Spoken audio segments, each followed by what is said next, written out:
Video ini saya khususkan untuk kamu yang mendaftar P3K di tahun ini, Jabatan Penata Layanan Operasional. Dan ini adalah komentar rekan-rekan yang sudah mempelajari soal yang kami buat. Video ini juga untuk melatih kemampuan kamu dalam menjawab soal sesuai kisi-kisi yang diberikan. Jangan lupa di-subscribe agar Mimin selalu buat soal-soal terbaru. Sekarang, mari kita bahas soal yang pertama. Seorang warga melaporkan dugaan perlakuan diskriminatif dalam pelayanan administrasi kependudukan kepada Kementerian Hak Asasi Manusia. Pelapor merasa suaranya tidak didengar oleh instansi sebelumnya. Sebagai penata layanan operasional, langkah awal yang paling tepat adalah A. Menilai kebenaran laporan sebelum mendengarkan pelapor. B. Menyampaikan bahwa kasus tersebut bukan kewenangan kementerian. C. Meminta pelapor langsung membuat laporan tertulis resmi.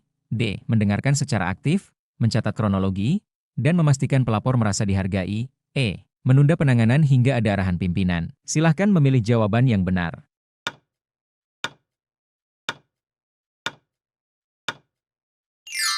Jawabannya adalah D. Mendengarkan secara aktif, mencatat kronologi, dan memastikan pelapor merasa dihargai. Karena, dalam konteks pelayanan pengaduan HAM, pendekatan awal yang berfokus pada empati dan pendengaran aktif sangat penting karena pelapor sering datang dengan kondisi emosional. Sikap ini mencerminkan perlindungan hak warga negara untuk menyampaikan keluhan, sekaligus menjadi dasar pengumpulan informasi yang akurat sebelum dilakukan analisis lebih lanjut. Soal nomor 2, dalam menangani pengaduan dugaan pelanggaran HAM, prinsip non-diskriminasi berarti A. Pengaduan tertentu diprioritaskan. B. Hanya laporan kelompok rentan yang ditangani.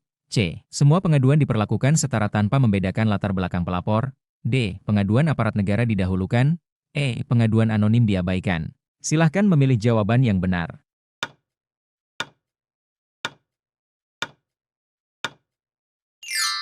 Jawabannya adalah C. Semua pengaduan diperlakukan setara tanpa membedakan latar belakang pelapor. Karena, prinsip non-diskriminasi merupakan inti dari nilai HAM. Dalam pelayanan pengaduan, setiap laporan harus diperlakukan secara adil tanpa melihat status sosial, suku, agama, atau latar belakang lainnya, sehingga negara hadir menjamin kesetaraan hak bagi seluruh warga. Soal nomor 3, pengaduan masyarakat terkait dugaan pelanggaran HAM yang tidak didukung bukti awal sebaiknya A. Langsung ditolak. B. Diabaikan. C. Dipublikasikan untuk transparansi. D. Diserahkan ke media. E. Tetap dicatat dan dilakukan klarifikasi awal. Silahkan memilih jawaban yang benar.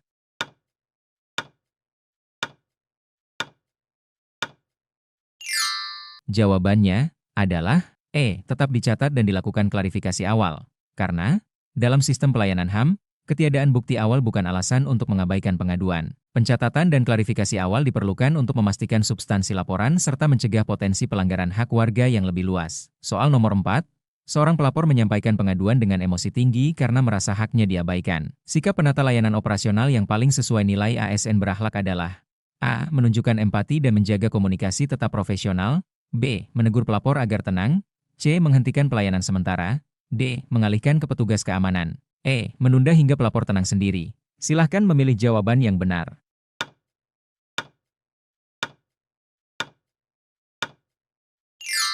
Jawabannya adalah A. Menunjukkan empati dan menjaga komunikasi tetap profesional. Karena, empati merupakan kunci dalam pelayanan berbasis HAM. Dengan tetap profesional dan menunjukkan kepedulian, petugas membantu meredakan emosi pelapor sekaligus menjaga suasana pelayanan yang kondusif dan bermartabat. Soal nomor 5, dalam konteks Kementerian HAM, fungsi pencatatan pengaduan bertujuan untuk A. Sekadar memenuhi administrasi. B. Membatasi jumlah laporan. C. Menjamin akuntabilitas dan jejak penanganan kasus. D. Mengurangi tanggung jawab petugas. E. Menyederhanakan laporan tahunan. Silahkan memilih jawaban yang benar.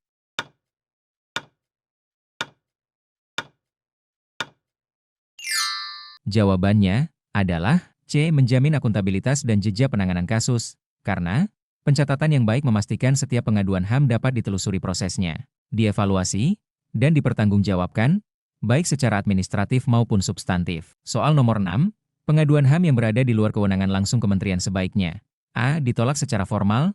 B. Diteruskan ke instansi berwenang dengan pemberitahuan kepada pelapor. C. Dibiarkan tanpa tindak lanjut. D. Diselesaikan sendiri tanpa menyusahkan orang lain. E. Ditunda tanpa kepastian. Silahkan memilih jawaban yang benar.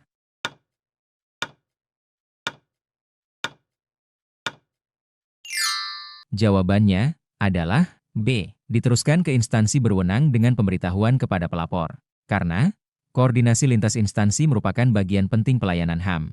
Dengan meneruskan laporan dan memberi informasi kepada pelapor, negara tetap hadir dalam menjamin hak atas keadilan.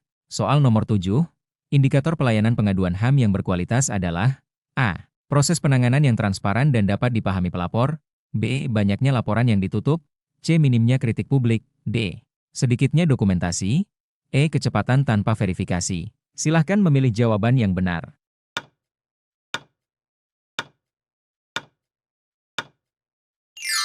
Jawabannya adalah A. Proses penanganan yang transparan dan dapat dipahami pelapor. Karena pelayanan HAM yang baik tidak hanya berorientasi hasil, tetapi juga memastikan pelapor memahami alur dan alasan setiap tindakan yang diambil oleh instansi. Soal nomor 8. Verifikasi awal pengaduan HAM bertujuan untuk A. Mencari kesalahan pelapor. B. Menilai substansi dan relevansi laporan. C. Menentukan sanksi langsung. D. Mengurangi jumlah pengaduan. E. Mempercepat penutupan kasus. Silahkan memilih jawaban yang benar.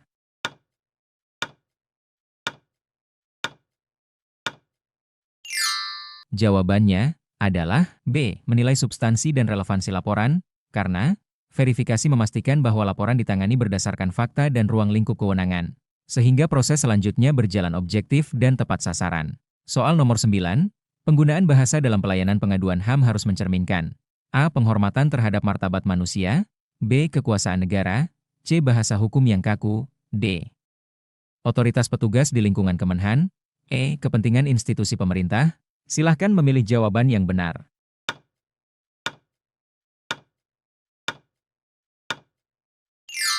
Jawabannya adalah A. Penghormatan terhadap martabat manusia. Karena bahasa yang digunakan petugas merupakan cerminan penghormatan negara terhadap hak asasi manusia, sehingga harus sopan, inklusif, dan tidak merendahkan pelapor. Soal nomor 10, pengaduan HAM yang disampaikan secara anonim, A. Langsung ditolak. B. Tidak perlu dicatat. C. Dipublikasikan. D. Dihapus dari sistem. E. Tetap dianalisis berdasarkan substansi laporan. Silahkan memilih jawaban yang benar.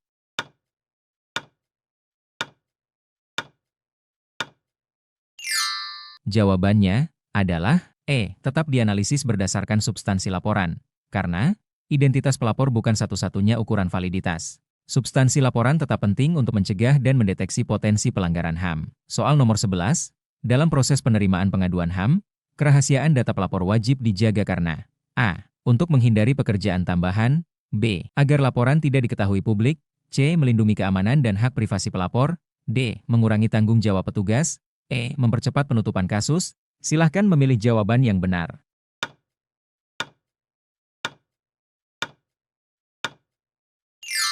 Jawabannya adalah C. Melindungi keamanan dan hak privasi pelapor, karena kerahasiaan merupakan bagian dari perlindungan HAM. Menjaga data pelapor mencegah potensi intimidasi, diskriminasi, atau dampak negatif lain yang dapat dialami pelapor akibat pengaduan yang disampaikan. Soal nomor 12, penata layanan operasional wajib mencatat setiap pengaduan meskipun terlihat sepele karena A. Semua laporan harus dilaporkan ke pimpinan. B. Pengaduan kecil bisa berkembang menjadi pelanggaran serius. C. Untuk memenuhi target kinerja. D. Agar data pelayanan terlihat banyak. E. Menghindari teguran atasan. Silahkan memilih jawaban yang benar.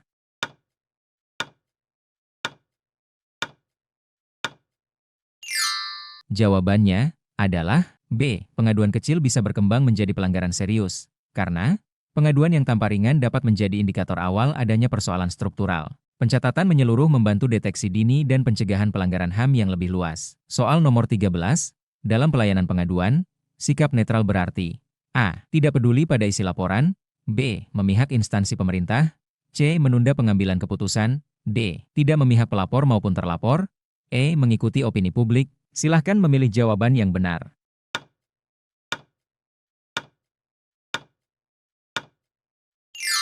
Jawabannya adalah D. Tidak memihak pelapor maupun terlapor, karena netralitas menjaga objektivitas petugas dalam menilai laporan, sehingga proses penanganan berjalan adil dan sesuai prinsip HAM serta asas pemerintahan yang baik. Soal nomor 14, tujuan utama klarifikasi awal kepada pelapor adalah A. Memperoleh gambaran peristiwa secara utuh. B. Menguji emosi pelapor. C. Menyederhanakan laporan. D. Menentukan sanksi. E. Memviralkan pengaduan agar ditanggapi dengan klarifikasi. Silahkan memilih jawaban yang benar.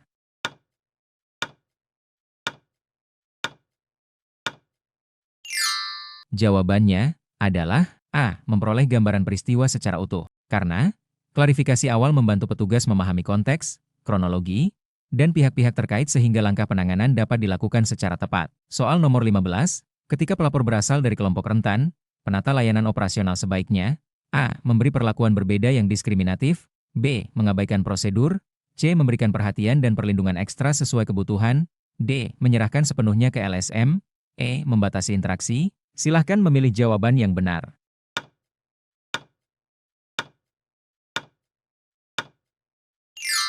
Jawabannya adalah C. Memberikan perhatian dan perlindungan, karena prinsip keadilan substantif menuntut perlakuan yang mempertimbangkan kondisi khusus kelompok rentan agar hak mereka benar-benar terpenuhi. Soal nomor 16, transparansi dalam penanganan pengaduan HAM ditunjukkan dengan A. Membuka semua data ke publik, B. Memberi informasi perkembangan kasus kepada pelapor, C. Menyampaikan opini pribadi petugas, D. Menyederhanakan prosedur sepihak, E. Menghindari dokumentasi. Silahkan memilih jawaban yang benar.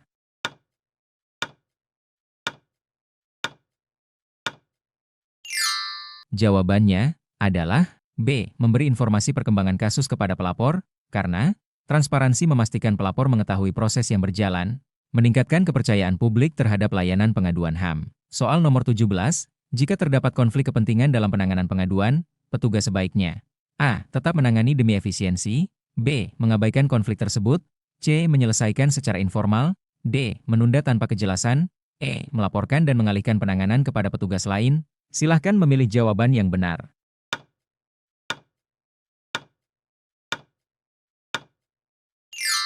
Jawabannya adalah E. Melaporkan dan mengalihkan penanganan kepada petugas lain. Karena penghindaran konflik kepentingan menjaga integritas pelayanan dan mencegah keputusan yang bias atau tidak objektif. Soal nomor 18, dokumentasi pengaduan HAM penting dilakukan untuk A. Memenuhi arsip agar di kemudian hari mudah ditemukan masalahnya, B. Menambah beban administrasi, C. Menjadi dasar evaluasi dan perbaikan pelayanan, D. Mengurangi laporan masuk, E. Kepentingan pribadi petugas. Silahkan memilih jawaban yang benar.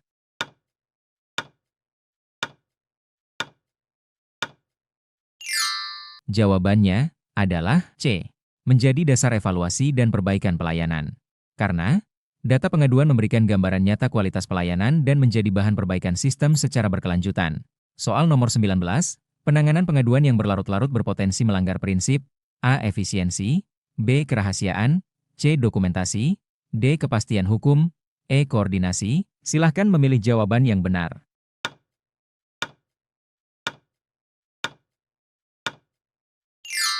Jawabannya adalah D. Kepastian hukum, karena kepastian hukum menuntut adanya kejelasan waktu dan proses, sehingga penundaan yang tidak beralasan dapat merugikan hak pelapor. Soal nomor 20, bahasa tubuh petugas saat menerima pengaduan sebaiknya A. Mencerminkan keterbukaan dan empati, B. Menunjukkan ketegasan berlebihan, C. Bersikap tertutup, D. Menjaga jarak ekstrim, E. Menghindari kontak sama sekali. Silahkan memilih jawaban yang benar.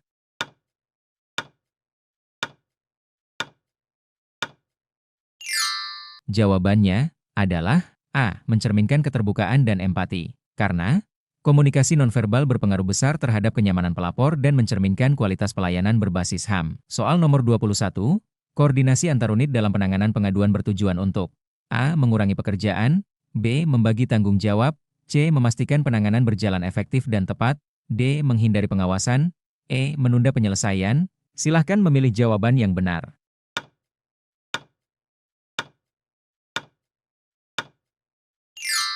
Jawabannya adalah C. Memastikan penanganan berjalan efektif dan tepat, karena kerjasama antar unit mencegah tumpang tindih kewenangan dan mempercepat penyelesaian pengaduan secara komprehensif. Soal nomor 22, salah satu kompetensi utama penata layanan operasional adalah A. Negosiasi politik, B. Komunikasi pelayanan, C. Pengambilan keputusan strategis, D. Pengawasan anggaran, E. Penyusunan regulasi. Silahkan memilih jawaban yang benar.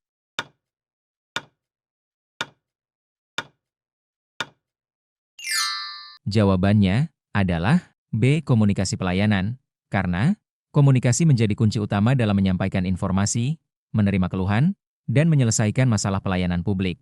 Soal nomor 23, evaluasi berkala terhadap penanganan pengaduan diperlukan untuk A. Menyalahkan petugas, B. Mengurangi laporan, C. Menggugurkan kasus lama, D. Kepentingan pimpinan, E. Menilai efektivitas prosedur pelayanan. Silahkan memilih jawaban yang benar.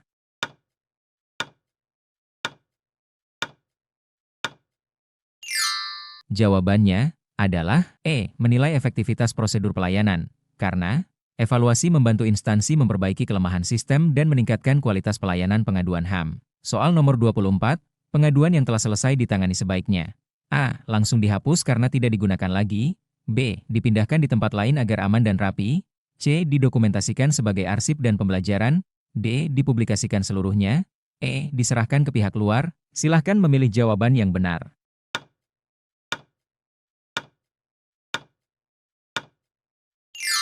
Jawabannya adalah C. Didokumentasikan sebagai arsip dan pembelajaran. Karena arsip pengaduan menjadi referensi penting untuk mencegah kejadian serupa dan meningkatkan kualitas pelayanan ke depan. Soal nomor 25, profesionalisme penata layanan operasional tercermin dari A. Kepatuhan pada prosedur dan nilai HAM. B. Banyaknya kasus ditangani dan selesai tanpa masalah. C. Kedekatan dengan pimpinan. D. Kecepatan tanpa aturan. E. Fleksibilitas berlebihan. Silahkan memilih jawaban yang benar.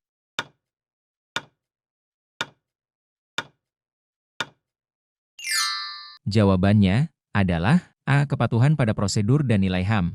Karena profesionalisme menuntut keseimbangan antara kepatuhan prosedural dan penghormatan terhadap nilai-nilai HAM dalam setiap pelayanan. Sebelum lanjut ke soal berikutnya, jangan lupa subscribe jika video ini bermanfaat. Kita akan lanjut ke video selanjutnya. Terima kasih.